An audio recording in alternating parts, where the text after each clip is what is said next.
It's like an initiation ceremony for new employees, huh? Making them kill each other. Classic. What is she even talking about? You saw it just now, right? The rabbit killed all its friends. Oh, you had your eyes closed so you missed it, but you heard the narration, didn't you? It was the calm voice of the A-Squad employee. When I turned my head, I saw the butterfly-masked employee looking at the rabbits on the windows, as if this was an everyday occurrence. So, who should we kill? What? SHH. The eyes beneath the butterfly mask turned sinister. A gaze that assessed value. Him. Y Squad. The researcher. Me. Y Squad. The researcher. Y Squad. The researcher. The researcher. Y Squad. You. Singled out. The Y Squad newbie's jaw turned pale blue for a moment. The A Squad assistant manager's finger pointed. Grab that guy in the white coat. The researcher. A death sentence. Snap. The Y Squad newbie, with a stiff, unnatural motion, grabbed the researcher's limbs and restrained him. What are you? What? Wait a second. Cover his mouth. Oh, and keep yours shut too.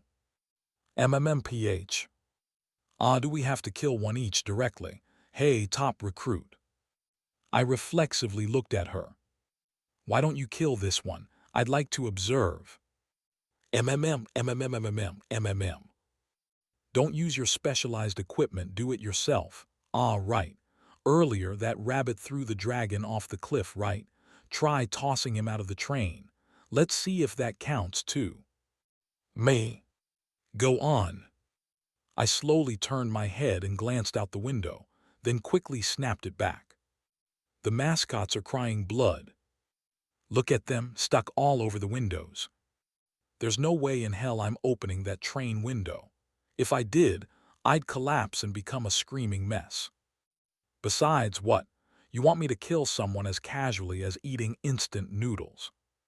No, putting that aside. This is a death route. I realized it now, after another irregular event threw everything into chaos and scared the wits out of us, but it was clear. If we comply with the mascot, we're all dead. If we go down that path, we'll all be killed. But how do I convince her? If I say, I've seen over 70 exploration records from the future, she'd probably decapitate me on the spot. So, to hell with it. Wait a moment. What? This is a trap. I decided to lie my way out. I started spouting a lie without even a drop of hesitation. In the desperate situation where the blood-tiered mascots with eyeless stares demanded, "Come on, start killing someone yourself," lies flowed effortlessly from my mouth. A trap, you say? Yes, think about it. I struggled to avoid looking at the crazed mascots on the window while maintaining an expression that said, I just had a brilliant thought. This darkness bound us as a team, but is it really okay to kill a team member carelessly? Actually, it is okay. This darkness chokes us just for putting distance between teammates, but what if we kill someone? You could just carry around the corpse, honestly. But doing something like that, my cowardly heart might not hold up, and I'd end up getting reassigned as the official torture maniac, in the perfect spot to die. I believe there would be a massive penalty. The eyes under the butterfly mask narrowed. Isn't there also a penalty if we don't kill someone? I'm saying we might all be wiped out if we do kill someone. If both possibilities exist, I thought it more rational to choose the option of preserving our numbers. The other person seemed slightly swayed. I swallowed hard and added, Of course, the final decision is up to you, assistant manager. Right, if you kill me, you'll die too, You don't want to die either, do you, you crazy bastard? Stop. Thud. I firmly struck the back of the researcher's neck. Knocked him out cold. Why are you so bent on pushing for your own death when the game's already rigged? No wonder he's been gambling at the office with that lack of sense. Apparently, Y Squad's newbie, face pale as ever, released the researcher's limbs now that the restrictions were lifted. After watching the entire scene, the A Squad superior finally spoke, slowly. I waited anxiously. You don't regret this decision. Saved. Yes, of course. The A Squad superior didn't respond further. It seemed my reputation had taken quite a hit. But that didn't matter right now. What mattered was that we got through this timing safely. Die. The relentless die narration subsided once we stopped attacking each other. Blink. And as the lights on the train flickered, they're gone. The mascots that had surrounded the windows had vanished. Only the bloodstains remained. But that wasn't the only thing missing. Gone. The conductor mascot. The cheerful theme park music. The lively disembarkation announcement. Clang. Manually pushing the train out, we faced an interior strangely devoid of sound and light. It's like we've stepped on a landmine. True. I recalled an entry from ===. Cheerful theme park user guide, applicable up to exploration record 64. For each zone in the theme park is colored according to its theme. The place where you first open your eyes is the zone your team belongs to. Respect the zone. The zone is more important than anything. Look at the colors, don't upset the mascots. The mascots are everything in the zone. ===. This rule existed for a reason. If you anger the mascot in a colored zone of the theme park, you're no longer respected as a guest in that zone. You may end up becoming a player in one deadly game of hide-and-seek. But stepping on a landmine is better than hitting the nuke button. The mascot's demands escalate like an escalator ride. Usually, they start by asking for something simple, like eating something, carrying something, or giving them a warm hug, but asking us to commit murder right from the start. Then by the time we get to the next attraction, we'd be better off dead. One example in the records even showed mascots ordering something insane like, make a balloon with your own bladder. By that point, the mascot's influence would be too strong to resist. At that point, death might be preferable. In this horror story world, such fates worse than death happen regularly. And even now, there's an escape route. I swallowed hard. Just run. If we escape the Red Rabbit, Magic Bunny's zone, and enter another mascot's zone, this aggro state will dissipate. For that, let's see. Found it. I finally spotted what I'd been looking for, off to the side of the dark exit path. There's something over there. What? This was the reason I wanted to ride this attraction in the first place. The color map of the theme park. Fantasyland color map . After completing this attraction, there's a map near the final exit that shows the zones belonging to each mascot. I quickly approached, muttering to myself, "A map, this might be useful to us." Why is that? At first glance, it looks like mere interior decoration. It visually represents Fantasyland, just as the attraction introduced. But the information it contains is invaluable. Do you remember the theme of this attraction? Well, it was about the mascots fighting over territory in this theme park. Exactly. I nodded. This map should indicate the zones belonging to the other mascots. This way, we could see the shortest route to reach another color zone. Running away from a monster that seems upset with us, taking that with us. The A Squad assistant manager nodded toward the researcher I was carrying. Before she could suggest killing him, I responded quickly. I'll wake up research team, one's assistant manager, as soon as we confirm the map so he can walk on his own. HMPH. Please, just don't dismantle him right in front of me. Any hope of a plan brought a glimmer of hope to the Y Squad newbie's face. I probably looked the same. Please let it be nearby. I took a deep breath and quickly approached the map, confirming it.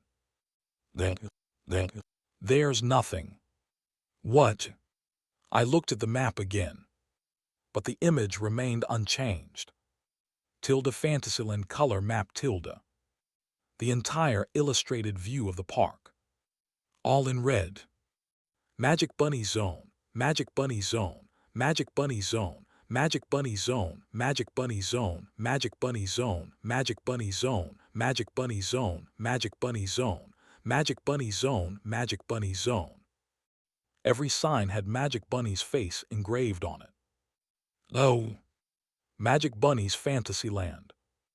A place to escape to. There's none.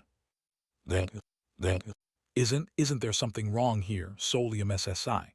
There were clearly other mascots before. Seems like they were all driven out. The narration we'd heard during the attraction came to mind automatically. One by one, one by one, one by one, dropping them into pits, drowning them in water, pushing them off cliffs. So then, the yellow and blue ones were killed, and this red mascot took over everything. Then, what about the other employees who drew pieces of different colors? Who knows? The A-Squad assistant manager shrugged. All missing. Does that even matter right now? What matters is...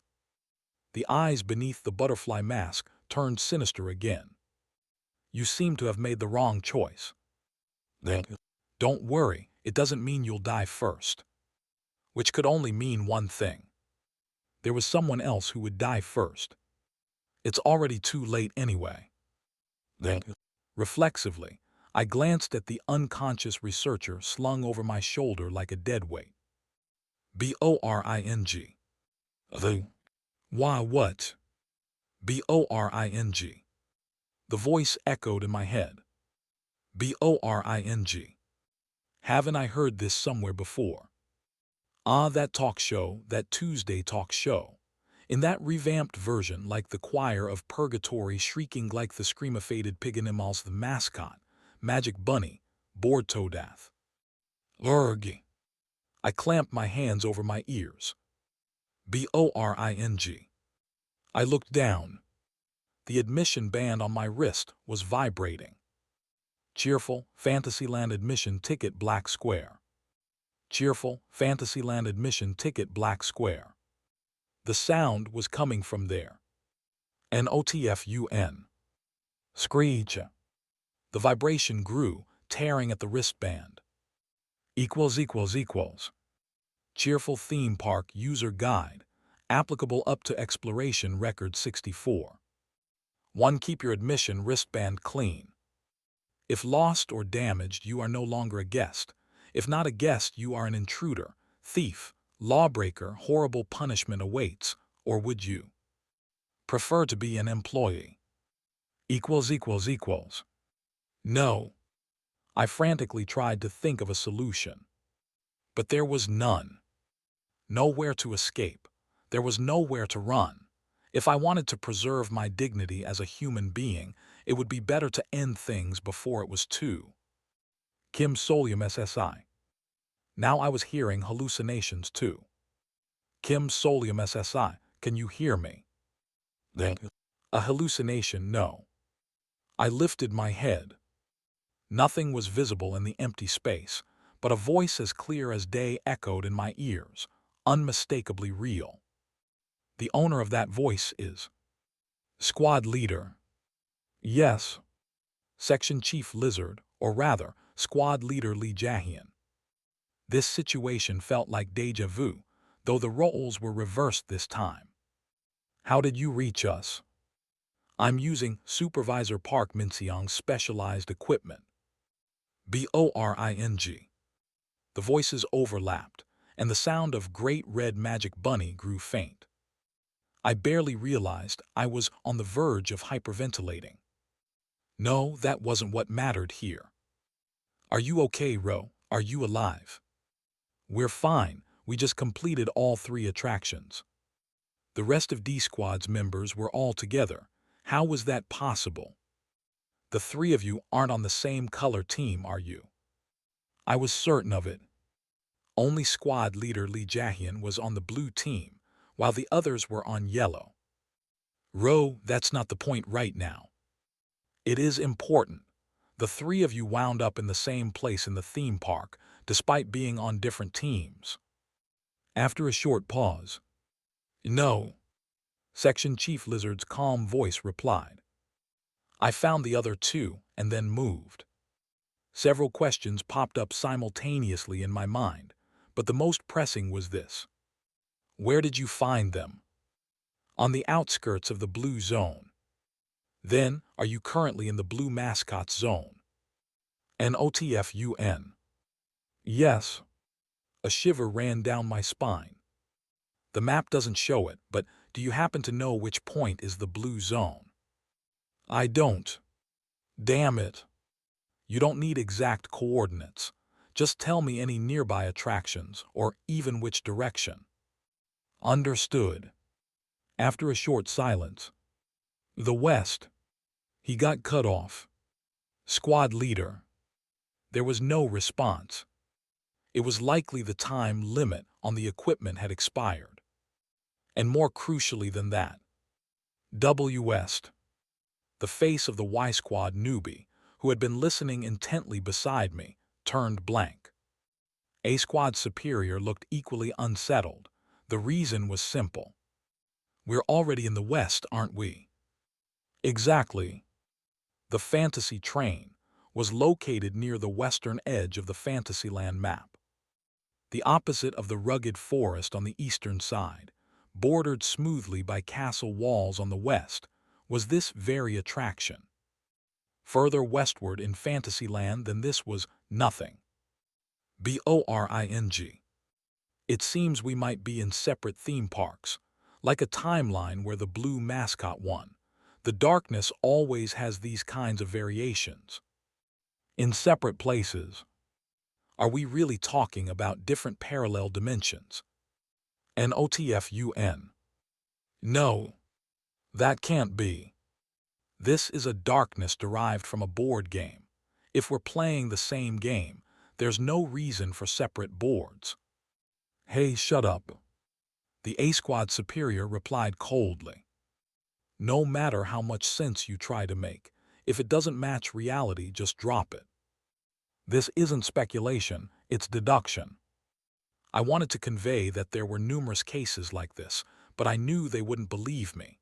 Right now, all I needed to do was find the answer. Where exactly is West? Quickly. Think there has to be an answer. I looked at the Fantasyland color map again. Every visible area was still painted red. Ferris wheel, carousel, roller coaster, Viking ride, Magic Palace. Every single ride was marked with Magic Bunny's red face.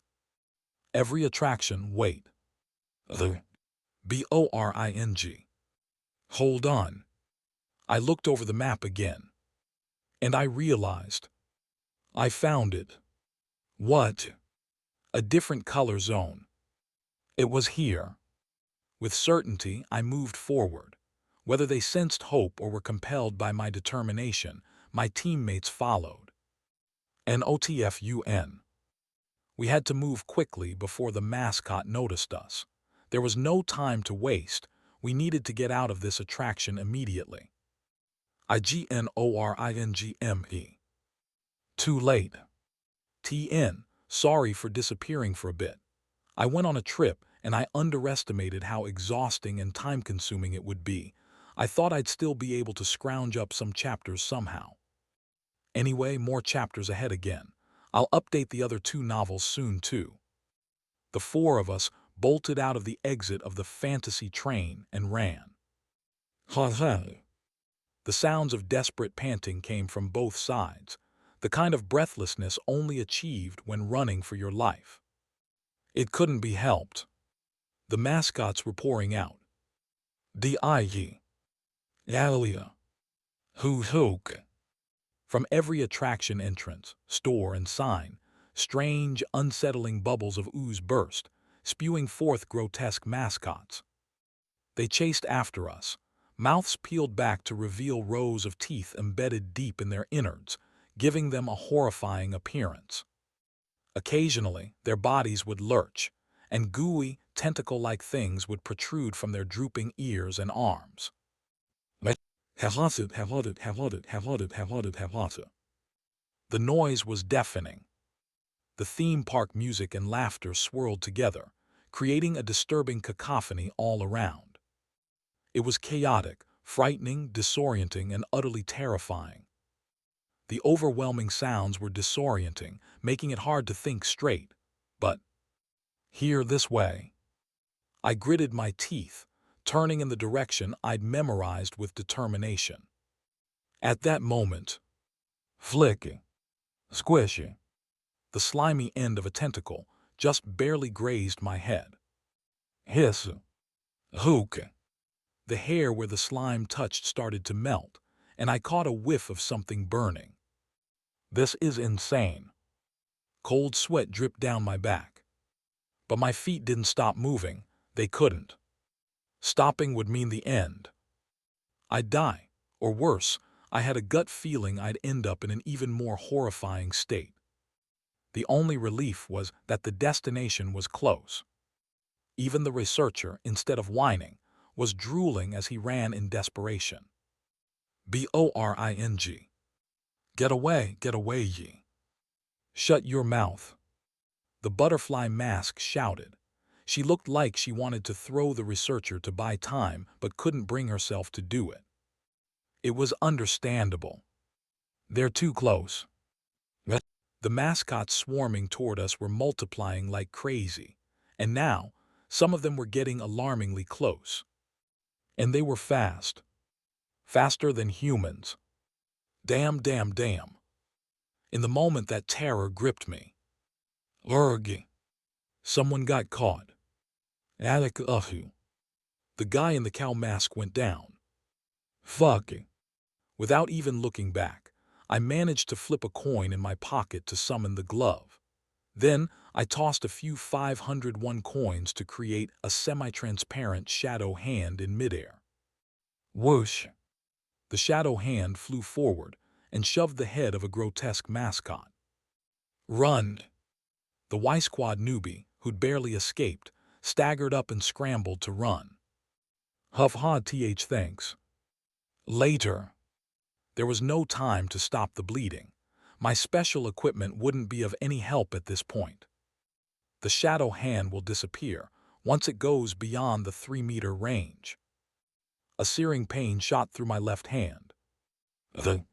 I almost dropped to the ground, clutching my hand and screaming in pain. It felt like my hand was being crushed and dissolved in a spiked press.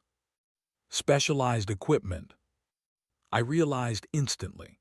The shadow hand I'd summoned in midair must have suffered some horrible fate in the mascot's maw or tentacles. In that moment, I discovered the flaw in my specialized equipment.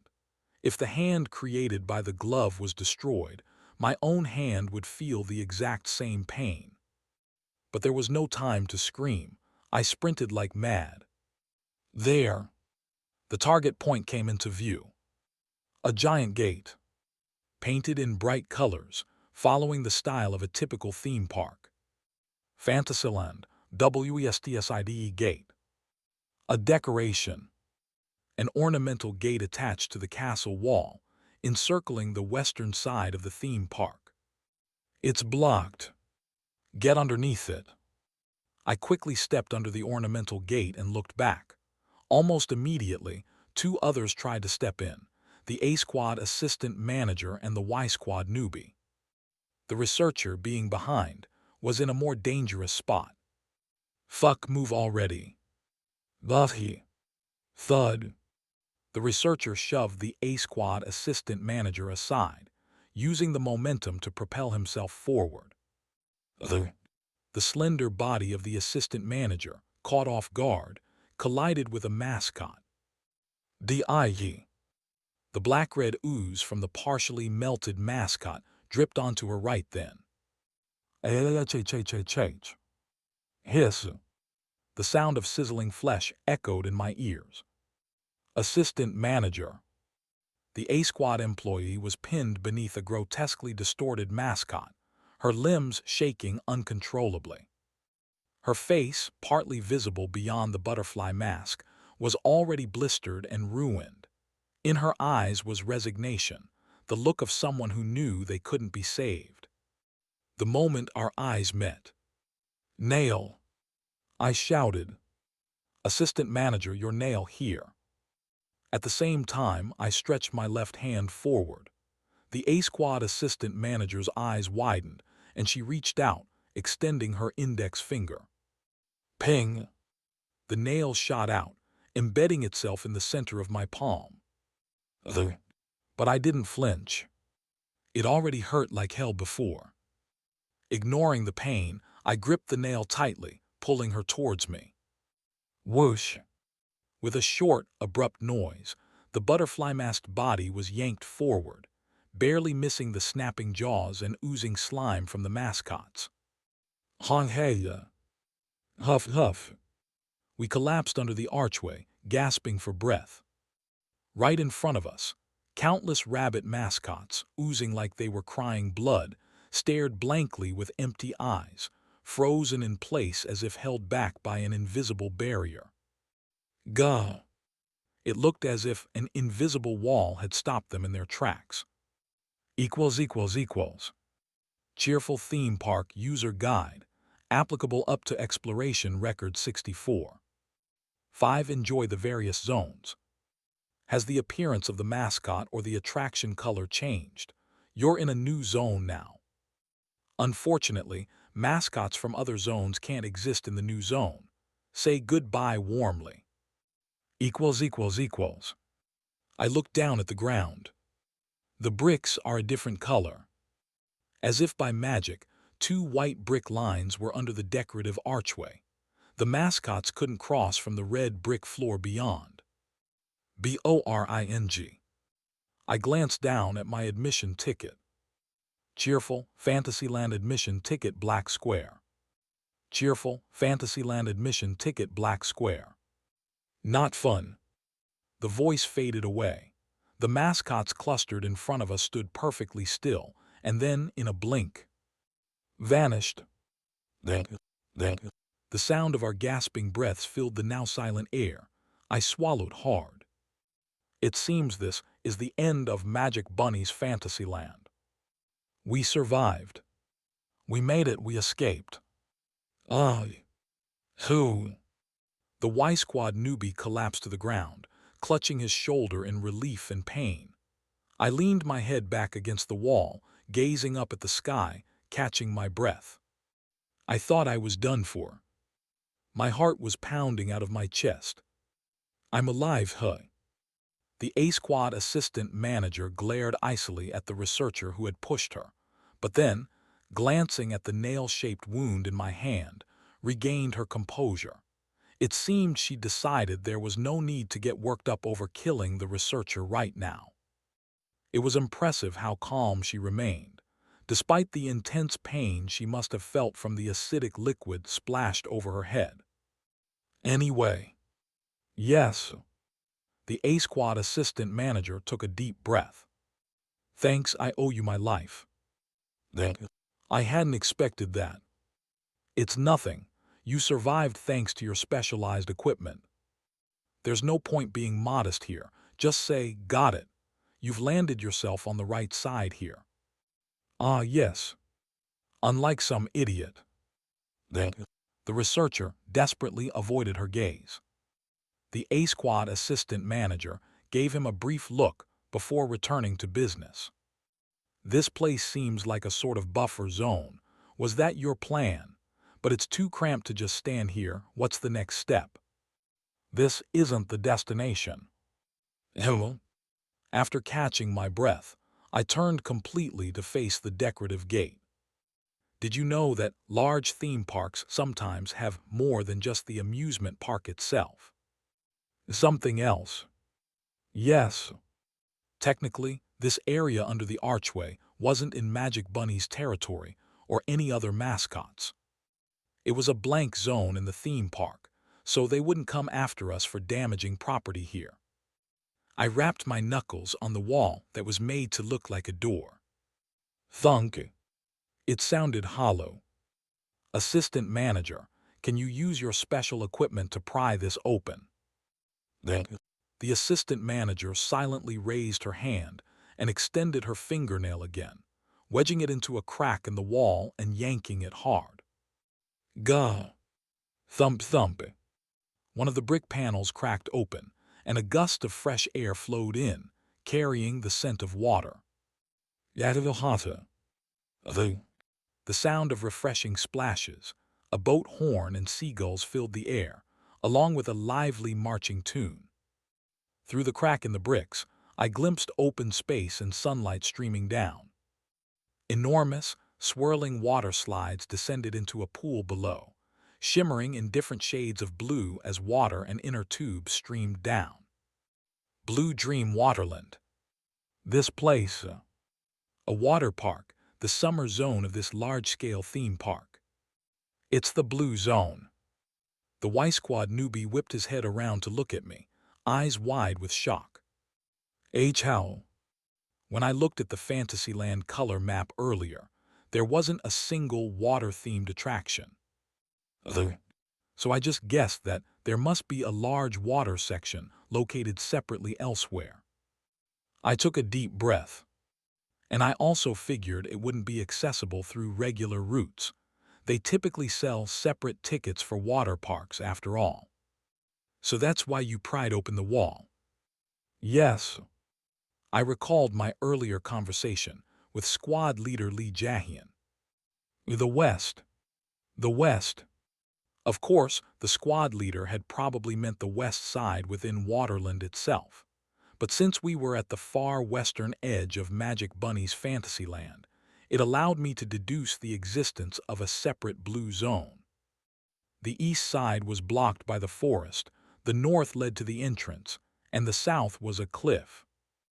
Really, the only plausible place for more space beyond Magic Bunny's Fantasyland was the west. My guess was right. It seems the blue mascot, exiled from Fantasyland, created a new zone here. For now, let's get through as quickly as possible. Why yes, let's. Hands busily pried away the remaining bricks. Even the Y Squad newbie, injured as he was, used his one good hand to help. Meanwhile, the researcher lingered in the corner, looking sly, as if he'd finally noticed things were going in his favor. And within a few moments, it's open. One by one, we began crawling through the now exposed gap. I was the last to emerge, standing on both feet in Waterland, gazing at the blue pools and bright sky above. A breeze, heavy with moisture, brushed by. This sunlight, it felt so unbelievably good. And as I stood, momentarily feeling a strange sense of liberation, I spotted people waving and running toward us from afar. Row. The members of D Squad. Are you all right? Assistant manager. The D Squad members bustled over, each carrying some bulky load, likely inner tubes or other gear.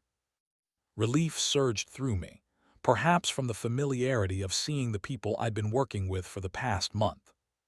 How have you all been? I greeted them happily and stepped forward, wondering if I should help take some of the load off the squad leader's shoulder, as any proactive newbie would.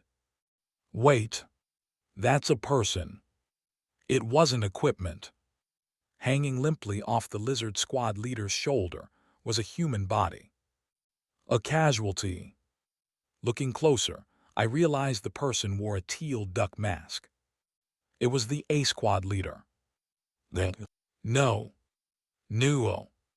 After barely escaping the deranged red mascot zone, we finally made it to the blue zone. That's where D Squad was waiting for us, with A Squad's leader hanging limply over Section Chief Lee's shoulder. Then I managed to ask, Section Chief, is that a corpse on your shoulder? Oh, she's just unconscious. He was moving her somewhere safe. Just as I started to feel relieved and the sense of familiarity returned, D Squad's assistant manager pointed her thumb at a large inner tube they'd been dragging with the supervisor. The corpse is over there.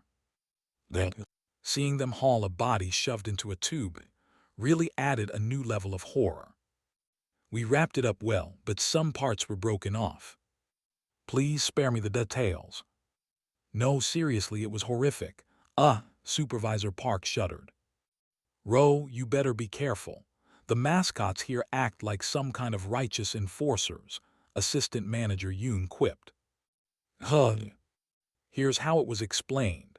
The mascots in this zone absolutely despise violence between team members. So, in typical A-Squad fashion, the assistant manager with the praying mantis mask decided to run a little experiment.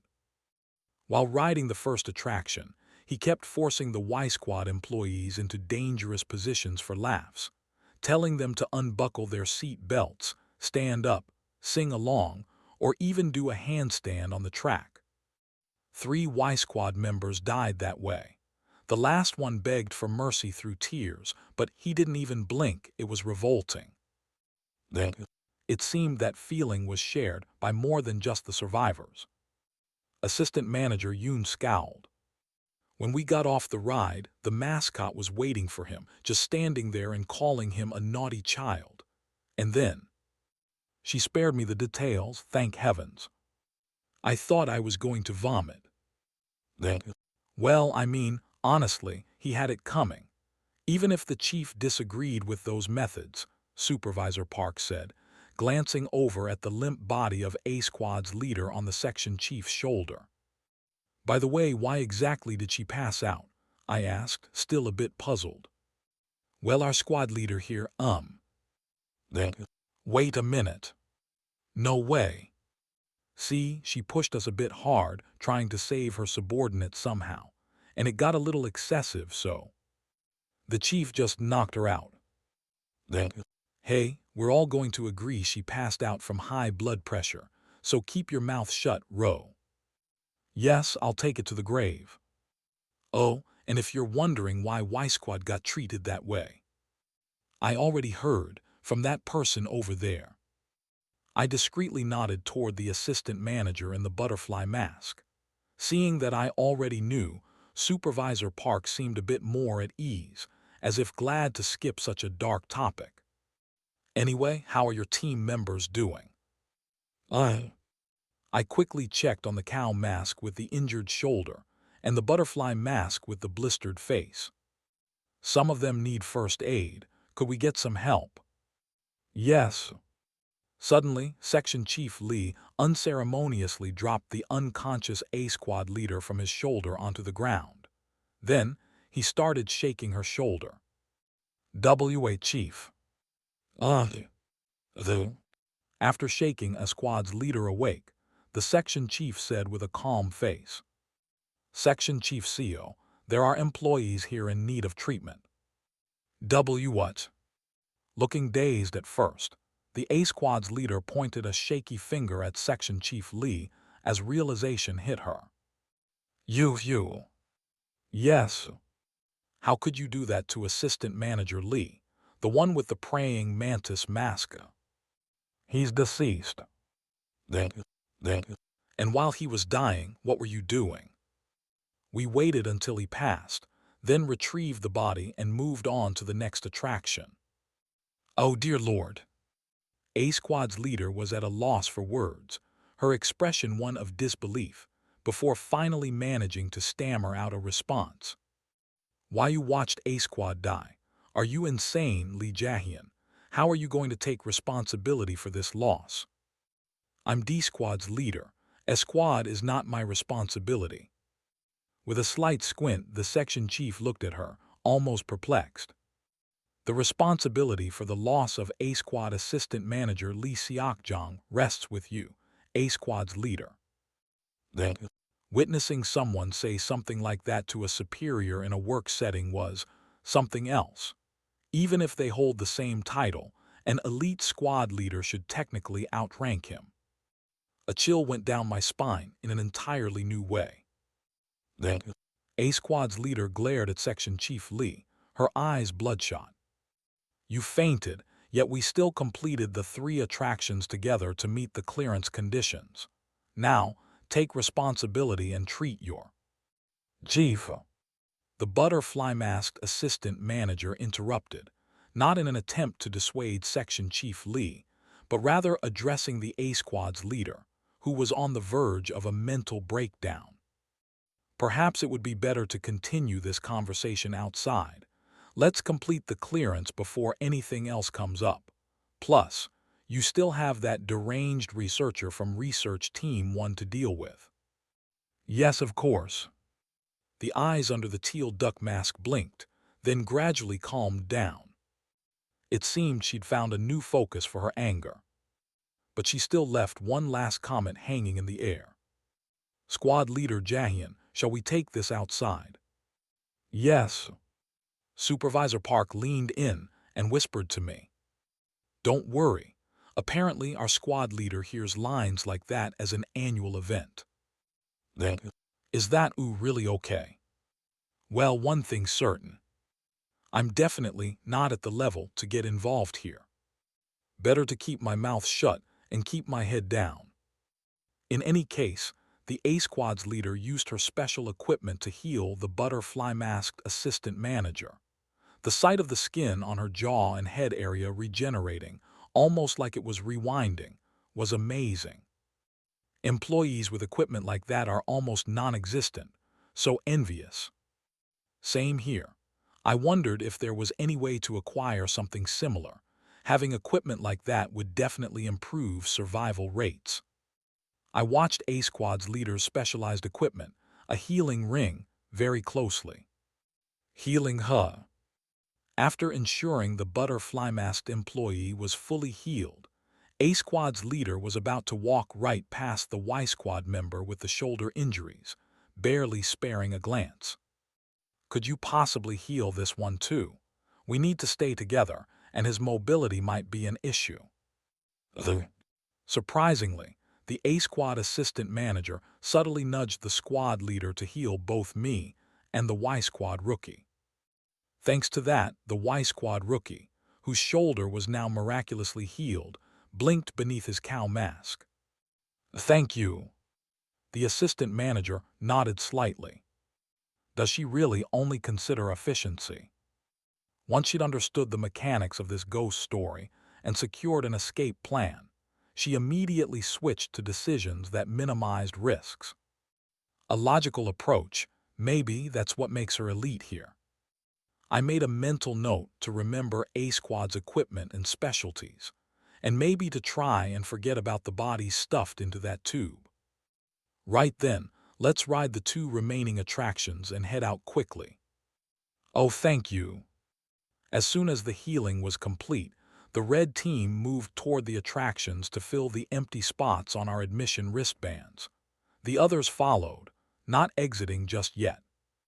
It'll only take about 30 minutes, don't worry, they reassured us, likely staying close to keep an eye on the situation and help out us rookies. Although grateful, part of me thought it would be less terrifying if they just left, considering that tube full of corpses following us. As I mentioned before, the mascots here are surprisingly moral for monsters. That much I'd guessed from our earlier communication. If they cleared 3 attractions so quickly, there must be a reason. This team must have been lucky enough to encounter a benevolent zone where the mascots' demands were reasonable. They'd beaten some crazy odds for sure. They even answered questions about what was in each attraction. And since we were the first to clear 3, they gave us a souvenir.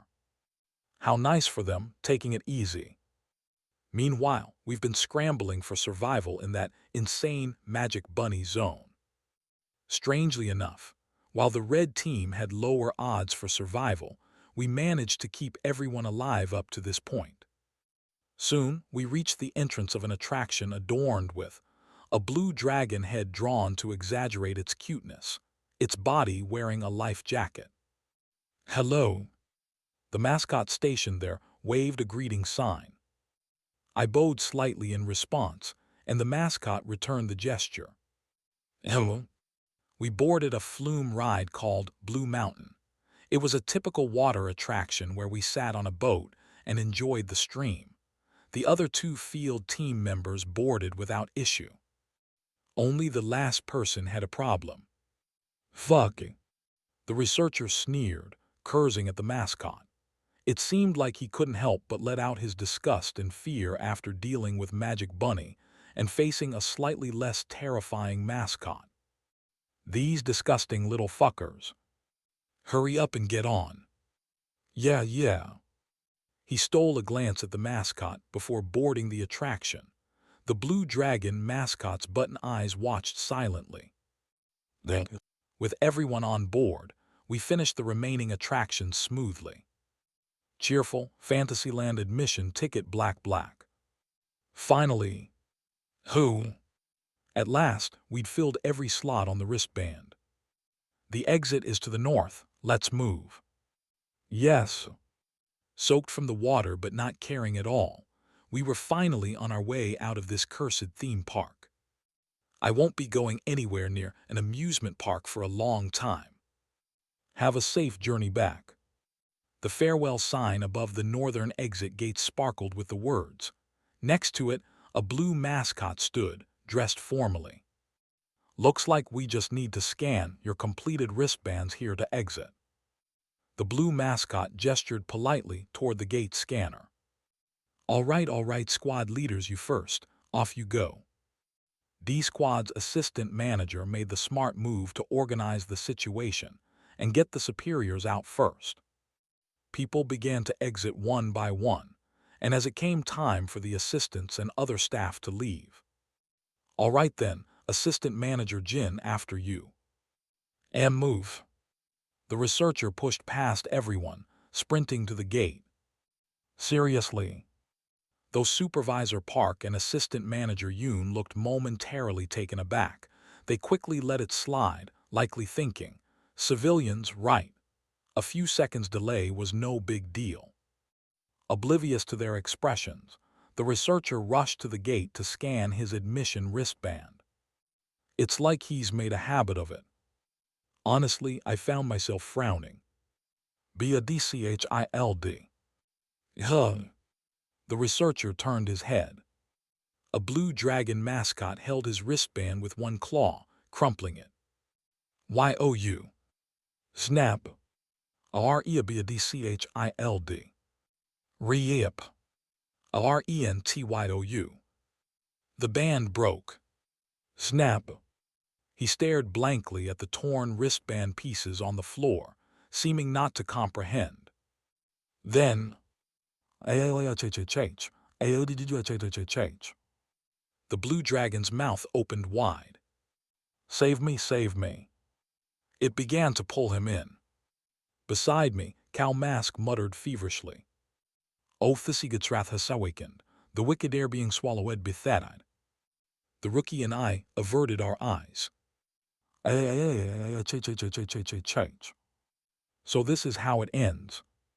When moving to another zone, the previous zone's aggro mascot stops pursuing you. But the consequences of one's actions follow. Cheerful Theme Park User Guide, applicable up to Exploration Record 64. 6. Remember, the theme park is a shared space. Please follow proper etiquette and manners when using public facilities. Countless eyes are watching you, and no one forgets anything. Hey, there's a mascot right behind you. All mascots in the Cheerful Theme Park know what you've done. That includes everything the researcher did. Fuck, move already. Pushing A-Squad's assistant manager into the line of attack to escape the red mascot earlier. Maybe they were willing to overlook it, considering the extreme situation. The problem was, he did the same thing twice. It's karma. The researcher's screams turned into wails. That bastard tried to kill me too. Why just me? Why just me? You trash, you. That's right. But A Squad's assistant manager never went through with it. She listened to reason. But you didn't. Even I, as someone who's practically a member of the Cowards Club, thought he had this coming. Save me, Allah. The researcher's voice stretched like taffy, leaving behind a chilling sense of dread. Thus he. My cowardly heart reacted instinctively, making me flinch, but... Don't. A Squad's employee grabbed my arm, holding it down. You can't save him. Not that I'd even considered trying. So I remained quiet. Soon the screams faded and the unsettling atmosphere around us dissipated. When I looked up, the blue dragon mascot stood there, as polite and composed as before. You'd never believe it had just killed someone. Somehow, that made it all the more disturbing. The standards are stricter than I thought. As expected from a ghost story setting, this mascot seemed to have its own code, beyond just refusing to harm teammates. I'll tread carefully from here on out. Let's try exiting again. Yes. One by one, the remaining people filed out. Let's take a look outside. I gave up and let the superiors go first. After seeing my fellow coward through the gate, I stood by the exit next to the blue dragon mascot. The dragon, cutely stylized with round eyes, looked directly at me. Could you, not stare? This is terrifying enough. It's nerve-wracking being the last one here, and I'm trying my best to keep my nerves in check. Then, Goodchild. Was it trying to reassure me? Unlike before, the mascot's voice didn't sound eerie. Maybe they're willing to overlook the damaged property. Thank goodness. Thank you. I nodded and tried to walk past, but the mascot moved to block my path. The Goodkidsget. A GIFT. The blue dragon reached out, gently touching my wristband. Cheerful, Fantasyland admission ticket black. The wristband warmed slightly, and as the mascot released it. Cheerful, Fantasyland membership. The text had changed. LETSPLOY. FOREVER. I broke out in a cold sweat as I stared at the wristband. Cheerful, Fantasyland membership. But the words that had changed from admission ticket to membership didn't revert, and the material that had become oddly luxurious and ornate remained the same. Okay. It's an unexpected situation, but what I have to do hasn't changed. Scan the wristband at the gate and leave. Membership or whatever, I just won't come back. Thank you. I swallowed hard. I'd like to go home now. The blue mascot tilted its head slightly to the side. I stepped toward the gate scanner to scan my wristband. But the mascot blocked my way. Please. Why are you doing this? I felt like crying. I'm not as much of a good kid as you think. Goodkid. Correct. The blue mascot's claw gently, ever so softly, covered my wristband. And a voice resonated. To one who knows honor. You are worthy. Urg. A cough burst from my mouth. It was blood. What just happened? Could it be because the ticket changed to a membership? The blue dragon mascot seemed flustered as I spat out blood, fidgeting anxiously, and then pulled something out from its pocket and offered it to me. Blue soda churros. It seemed to be a snack sold inside the theme park. Thank you. Yeah, I'm definitely not eating that. But I'd like to take it home and eat it. PLOY. MORE. The mascot was insistent. to the point that it turned off the gate machine. The click. The lights went out at the north exit, and the shutter came down. I stared blankly at the scene. Going this far, I couldn't grasp what was happening at all. But I didn't make the foolish move of arguing. I might end up like the researcher. I definitely wanted to avoid that. For now, I'm not in immediate mortal danger here. Let's find an alternative. I stepped back from the gate. As I ran off, the blue mascot kept watching me, driving me crazy. I went into the water park's locker room and collapsed onto a bench. I'm scared to death. What is going on? To sum up, the mascot suddenly called me a good kid, handed me a membership, and closed the gate shutter. In other words, I'm trapped here. Trapped? Wait, but what's with this good kid thing anyway? The researcher was a bad kid, and I'm a good kid. Is it because I saved my teammates a few times? Yeah, that's the most plausible reason. By chance, I did help people in dangerous situations a few times, so as a reward, they're letting me play in the theme park forever. This is driving me nuts. This is inside a B-class creepypasta. No matter how friendly and seemingly safe that mascot appears, it means I don't know when or where some dangerous and bizarre, crazy thing might happen. Besides, there's no exploration record of anyone staying more than 24 hours. Once it goes over 24 hours, it means everyone dies or disappears. Even if I interpret it optimistically and think that since the admission ticket is a one-day pass, and I'm a member now so I might be okay, the most crucial thing here is that I have no information. Shit. I racked my brain, feeling like I wanted to bite my tongue. Maybe due to the fatigue of the past few hours, my thinking was sluggish. What can I do? I can't win against the mascot in a fight. I can't sneak in and turn on the gate machine. And I used up all my coins earlier. In a hurry, seeing Y Squad rookie Jang Hee-won fall, I threw whatever I could grab, which was a blunder.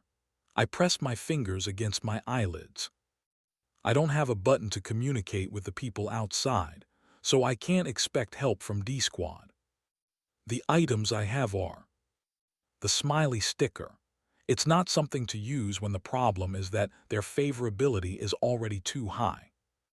It's the same with the 2x potion or 0.5x cookie. They only have meaning if there's an effect to synergize with. Do I really have nothing? The more I worried, the deeper I seemed to sink. As I was sinking into gloom, a light flickered above my head. Dark Exploration Records Real Merch Box. New merch unlocked. It's the black notepad, the merch box. Please. Without even taking a breath, I pressed it immediately. Is this a lifeline? No, anything would do. I needed even the smallest hint, anything. Thud. Merch dropped out. I picked up the item, wrapped transparently in plastic. It was small enough to fit in my palm and fluffy. A plush doll. == Dark Exploration Records / Daydream Inc. /black. Good friend. It's your cute animal doll. It will always be with you and protect you. Always. Product description on the packaging. From the cheerful theme park gift shop.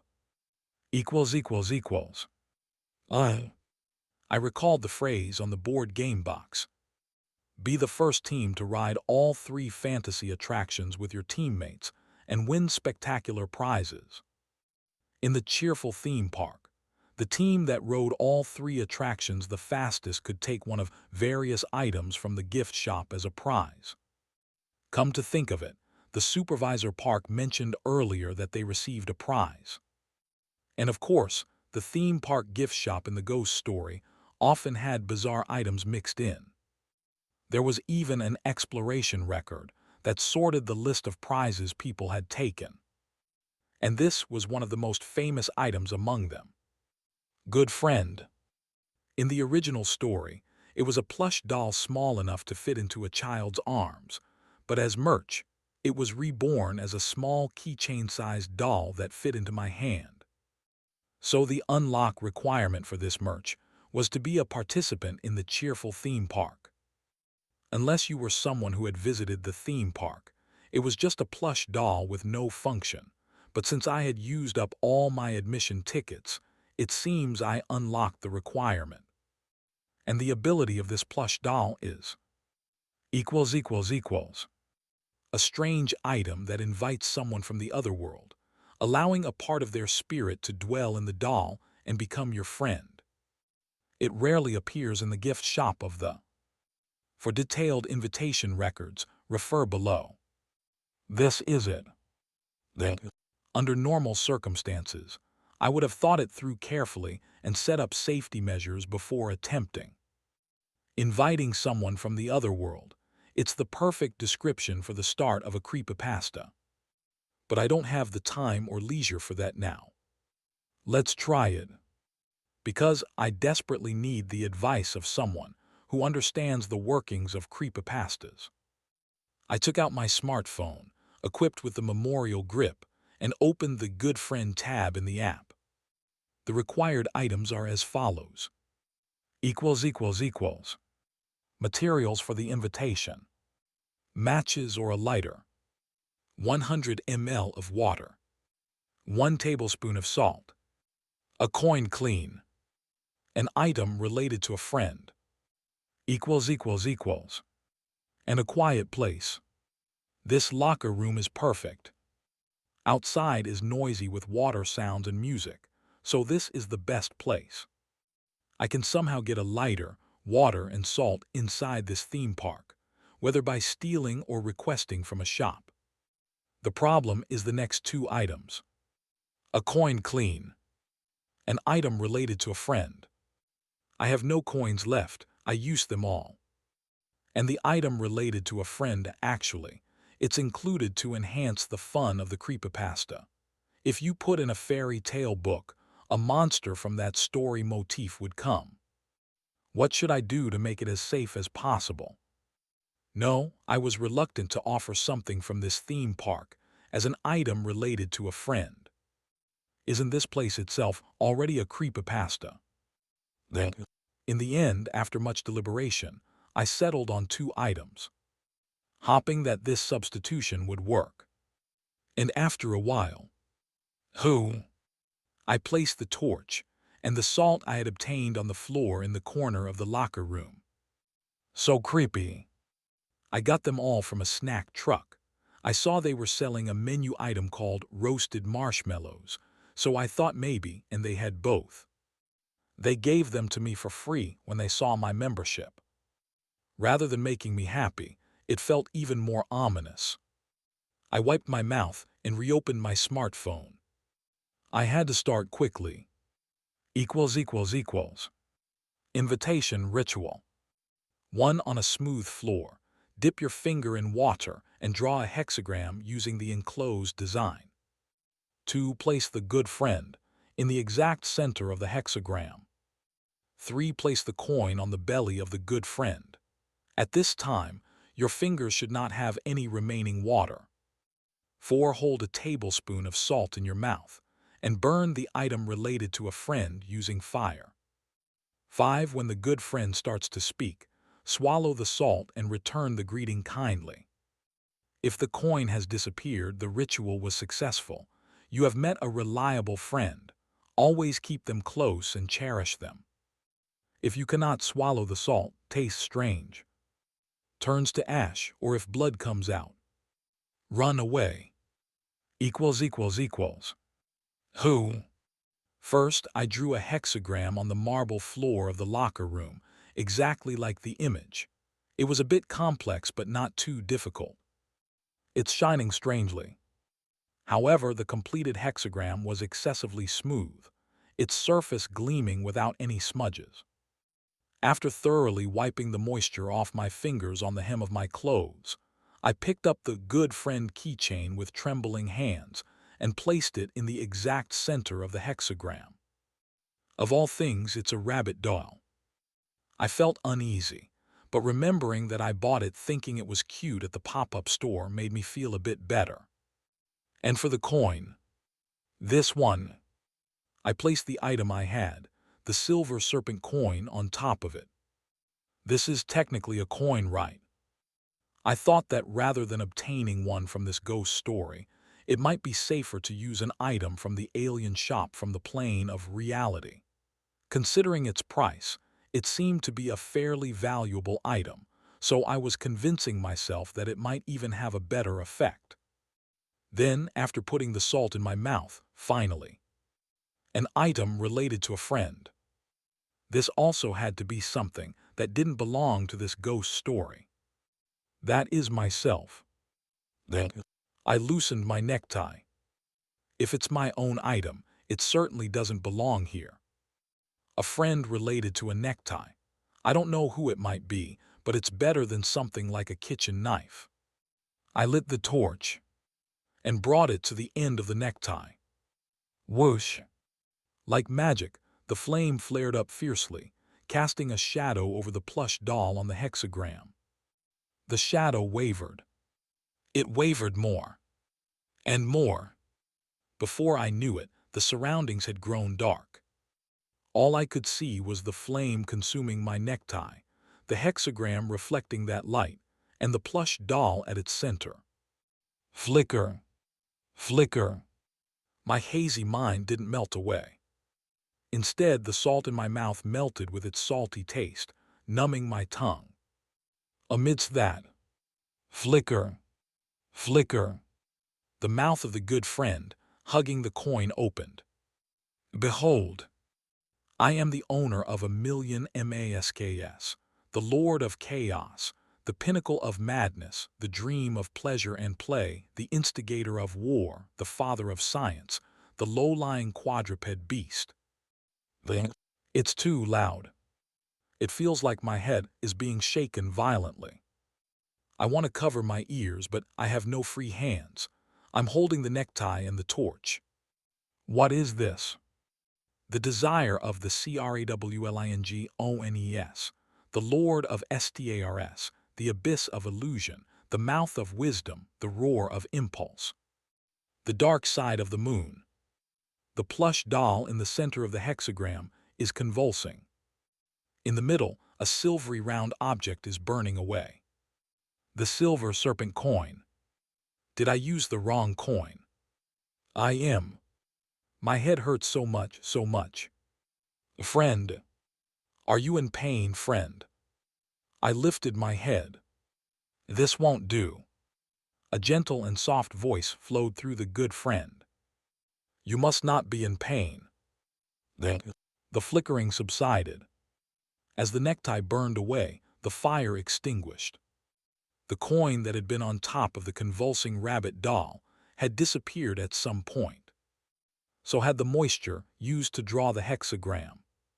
Then silence. I swallowed the salt, looking at the good friend lying motionless. But no sound could be heard. Don't tell me. Did it fail? Mr. Roe dear. A cheerful and pleasant voice echoed. But, Mr. Roe dear. It's a familiar voice. Before I knew it, I responded. Mr. Host. Ah, so it is you, Mr. Roe dear. Tuesday quiz show. The voice of the TV-headed host who conducted the live broadcast in that ghost story was coming from the doll. Nice to meet you, my friend. In a corner of the locker room within the theme park's creepypasta, a small plush doll moved its limbs and spoke. At first glance, it would be a life-threatening situation. Except that I created this situation. Friend. The plush doll convulsed atop the now-vanished hexagram. It was then that I realized that I had succeeded in inviting the good friend into the doll. The problem was that the one invited was someone I knew, no, a known monster. Mr. Host. The monster with a TV head, who was conducting the In the Creepypasta. I hope you join the crew of my new talk show as well, Mr. Roe dear. I swallowed hard, recalling the last scene of escaping from that crazy creepypasta. Nice to meet you, Mr. Host. Have you been well? Haha, nice to meet you too. I remember you shining in the quiz show, Mr. Roe dear. Have you been well? I lie. Silence. Well, I don't really remember. Me right, I've been well. I've been conducting the talk show, yes. The voice coming from the plush doll faded somewhat, then regained strength and friendliness. The important thing is that we have met again. Yes. It felt as though the overwhelming supernatural pressure and fear were being pressed down softly before erupting. Because it's a good friend. It seems that the plush doll and the ritual are playing some sort of controlling role. Still, I have to be careful. Mr. Host, I have a question. Feel free to speak, friend. Oh, by the way, that kind of title between friends is a bit awkward. Just call me Braun, Mr. Roe dear. Let's drop the stiff formalities. Right, yes, Braun. Yeah, even a TV-headed monster living in a creepypasta has a name. Anyway, the main point was urgent now. I spoke as politely as possible. Actually, I'm trying to leave the theme park now, but I can't find the way out. Goodness, theme parks are famous for their complicated structures and confusing paths. Don't worry, I'm very good at finding my way. I'm not lost, but the mascots are blocking the exit gate. The plush doll was silent for a moment, as if speechless. It's a unique situation, isn't it? A pretty human-like reaction. I briefly summarized the structure of this theme park and what had happened, including the teams and zones divided by color and the out-of-control mascots. The plush doll lying on the floor folded its arms. These mascots are really diva-like. Such conspicuously rambunctious beings exist in the broadcasting industry too. But one that hasn't appeared is bothering me. A mascot that hasn't appeared. I reflexively thought. Are you talking about the yellow mascot? The last mascot, only mentioned in attractions with no trace. Exactly, the yellow flower, isn't it? Do you know where he is? Right. Since I found the blue mascot zone, the yellow mascot zone must be somewhere. If I find that place and go to that gate, he must already be dead, though. Pardon. The yellow mascot.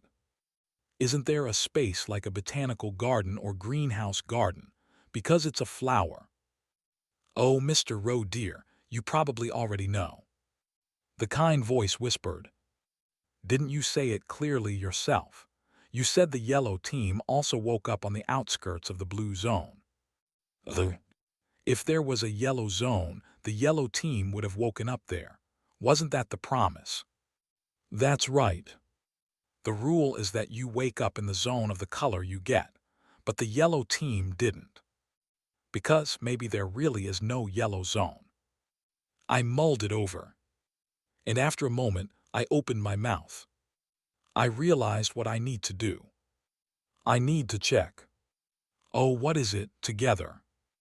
The plush doll struggled as if trying to get up, but couldn't balance and fell flat. Mr. Roe dear, could you help me get up? I cautiously approached and gently lifted the good friend keychain with one hand. It felt a warmth like body heat. It's hard to maintain your balance. It might take a little time to adjust, but don't worry. I'm a very capable being. How dignified. After pondering, I put the plush doll into the front pocket of my suit.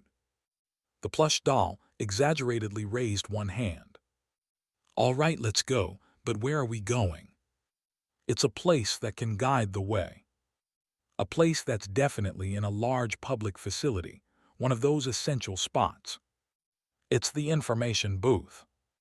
Of course, there were exploration records noting that the cheerful theme park also had information booths. Most typical amusement parks are fully equipped with them. The problem is that they weren't functioning properly. They did inform us of the locations of some nearby attractions. But when the requests were a bit complicated or required physical items, this happened. The information mascot raised a members-only sign. It means that having just an admission ticket isn't enough. Although they treated us as customers, it was meant to create a spooky atmosphere by implying that this place wasn't originally meant for us. Fortunately, I have a membership band on my wrist. In fact, as soon as the admission ticket was changed to a membership, I recalled several exploration records related to members only. Special souvenir shops, restaurants, and separate attraction entrances that allow entry without waiting in line. But there was a clear reason why I tried to avoid them as much as possible. Because I have to interact with the mascots. Because if I interacted with the crazy mascot who closed the gate without any information, I could trigger some horrific outcome. Just thinking about it makes me dizzy. But now that I had a monster friend who would act as a crisis alarm, I decided to give it a try. Braun, if the person I'm talking to seems upset or might harm me, could you let me know? Of course, it's not a difficult task. The plush doll cheerfully replied, then quickly came up with a few hand signals we could use. It was indeed a quick response befitting someone in mass media. And after a short while, over there, oh, it looks pretty convincing. I approached the information booth, hearing the good friend talking. The booth was made of opaque blue glass and a white screen.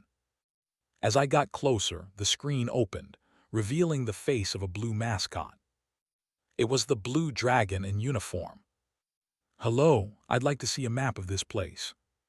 The blue mascot, waving its hand as if pleased, quickly moved its hand and handed me a high-quality catalog. It was a convenient map showing various attractions, restaurants, and facilities of Blue Dream Water Park. At the top of the catalog, it was marked Members Only. I looked up at the blue mascot. "Thank you." There was a somewhat proud expression. "By the way, is there one that shows the entire area as well?" Clunk. The movement of the blue mascot stopped. Don't be scared. I'm sure you know, but I came over here from the red zone without any procedures. I want to avoid going closer there again to prevent any mistakes. I asked in the calmest and most polite voice possible. What exactly is the boundary between the red zone and this area? A short silence. The mascot reached out its hand. From here to here. Reep. The catalog map I was holding was torn by the blue mascot's claw. Along the eastern end, it tore down. As expected, the eastern part of the blue zone and the western part of the red zone were directly connected. But it's so scary. My hands holding the torn catalog were shaking, as if vibrating. Please save me. Isn't it going to split me in half with its claws and kill me? At the moment the mascot lifted its claws off the map, I hurriedly nodded and expressed my gratitude. Then on to the next topic. Thank you if that's the case. Thud thud. The SHH. From the front pocket, the plush doll tapped its chest twice softly. This is what it means. It seems the other party is not in a good mood. So this is it. I immediately shifted my demeanor and only greeted politely. Yes, I won't go near the red zone. The blue dragon stayed still for a moment, then nodded its head. Then, rummaging through its chest, it took out another polite, blue soda churros bag and handed it to me. Thank you. GOODCHILD. The blue dragon tapped my wristband gently and then let go of its arm. Drip. Eventually, the screen of the information booth closed smoothly. Who? It was done. I bowed my head, clutching my pounding heart. I felt like I was going to die of fear. You're smiling, my friend. Are you feeling good? Did you find what you wanted? I figured it out. Yes. I lifted my head and started running. Now I just need to move. If I had asked the mascot more questions, I might have saved some time, but safety comes first, so from now on, I would use the most reliable means. My own feet. Let's hurry. There were only a few hours left. I looked up at the sky of the theme park, which was starting to darken. A few hours later, the sun had set. Hoof! I kept running. My legs were trembling from sprinting thoroughly around the gigantic water theme park, covering half a lap. Mr. Roe dear, you seem terribly exhausted. I'm fine, the plush doll asked with a pitiful tone. It seems like the time has come to ask this question. Exactly where are you trying to go? I wiped the sweat dripping from my chin and replied. The yellow zone. Who? We both seem to agree with the statement, there is no yellow zone. But why did you change your judgment? It's not that I changed my mind. I still believe there is no yellow zone. But there must have been one in the past. I lowered the map and looked ahead. First of all, at that time, it probably wasn't directly adjacent to the red zone. To the east was a forest, to the north was the entrance, to the south was a cliff, and to the west was the blue zone. The terrain fits perfectly without any gaps. Then, it must have been connected to some part of the blue zone. There must have been a connecting passage. Excluding the north, which was also an entrance, and the east, which was adjacent to the red zone. What remains is... So you're thoroughly searching the west and south, haha. That's correct. Unlike the red zone, there were no mascots chasing me to kill me here, so I could use this laborious method. And finally, I found it in a corner of the northwest, behind the restroom's flower bed. A rough dirt path leading up the mountain, like a closed hiking trail. It must have been opened as a passage before. The problem is, crossing this almost certainly violates the theme park's rules. No entry except for staff. After checking that sign, I slightly stepped out from behind the restroom and looked around. I made eye contact with a mascot standing in front of a children's attraction far away. Are you bothered by that mascot? Yes, if I cross into the no-entry zone, I'm sure they'll notice. Then just don't get caught. But that's not as easy as it sounds. Oh, cheer up, it's not difficult. Isn't it me, your friend? Thanks for watching. Please subscribe and like the video and comment down if anything wrong in the story, and if have any suggestion to a new novel or want next part of any series, comment down. Our target is to get 1K subscriber. There will be SUPRISC for all of you. Stay tuned.